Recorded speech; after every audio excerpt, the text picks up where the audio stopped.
Here I've got KYOCERA Torque G03, and let me show you how to activate RTL layout direction on the following device. So first of all, you need to reach the settings, then find and select developer options. If you don't have developer options unlocked, just take a look at our tutorial on how to do it and then click to open. Now you need to scroll down and locate RTL layout direction.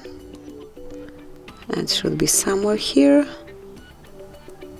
right here, so just mark it, and that's it. As you can see now, you can smoothly use your device with your left hand, so it's perfect for left-handed people.